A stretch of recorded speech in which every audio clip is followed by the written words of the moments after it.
പകുതി മുഖം മാത്രമേ ഞാൻ കണ്ടുള്ളൂ. വേറൊന്നും ഞാൻ കണ്ടില്ല. അത്രേ ഓക്കെ. ഉണ്ടായിരുന്നുള്ളൂന്ന് തോന്നുന്നു കാണാനായിട്ട്. പെട്ടെന്നുണ്ട് അവൻ എന്നോട് പറയുന്നത്, "ഓള് പോയെടാന്ന്" പറഞ്ഞ്. തലയുടെ ബാക്കിലൊരു തല്ല് കിട്ടിയിട്ടുണ്ടായിരുന്നു. അപ്പൊ ഒന്ന് എനിക്ക് ഫുൾ ബ്ലാങ്കായി. അവിടെ എത്തിച്ച സമയത്ത് എൻ്റെ ചെവിയിലൊക്കെ ആരൊക്കെയല്ലോ എന്തൊക്കെയല്ലോ മൊഴിയുന്നുണ്ട്. ഒരിക്കലും കരയരുത്. പിന്നെ എനിക്കൊന്നും ഓർമ്മയുണ്ടായിരുന്നില്ല. നാട്ടിലെത്തിയതോ കാര്യങ്ങളോ ഒന്നും എനിക്ക് ഓർമ്മയില്ല.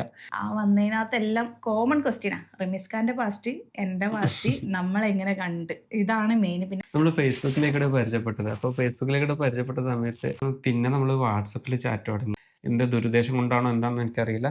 ഞാൻ തടഞ്ഞു.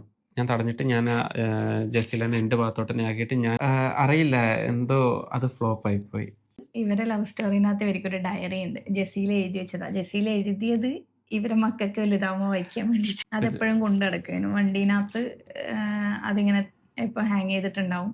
റൂമിലോട്ടേക്ക് പോകുമ്പോൾ അത് കയ്യിലോട്ടേക്ക് അങ്ങനെ ആയിരുന്നില്ലേ.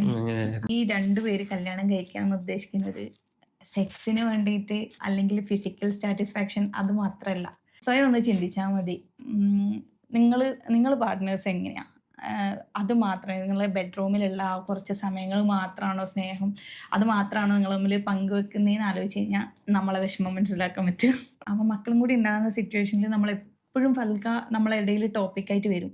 കാരണം കുട്ടികളോട് നമുക്ക് മറന്നിട്ട് നിങ്ങൾ ഈ വാപ്പാനെ മാത്രം ഇതാക്കുമെന്ന് പറയുന്നത് ഞാൻ ഫൽക്കാട് ചെയ്യുന്ന തെറ്റായി. ഇത് റമീസ് ഖാൻ്റെ സ്റ്റോറി എന്ന് പറഞ്ഞാൽ ഇത് മൊത്തം വന്നു കഴിഞ്ഞാൽ റമീസ് ഖാൻ്റെ സ്റ്റോറിയാണ്. അപ്പോൾ നിങ്ങൾക്ക് ബോറടിക്കുന്ന ഭാഗത്ത് നിന്ന് സ്കിപ്പ് ചെയ്തിട്ട് കാണുക.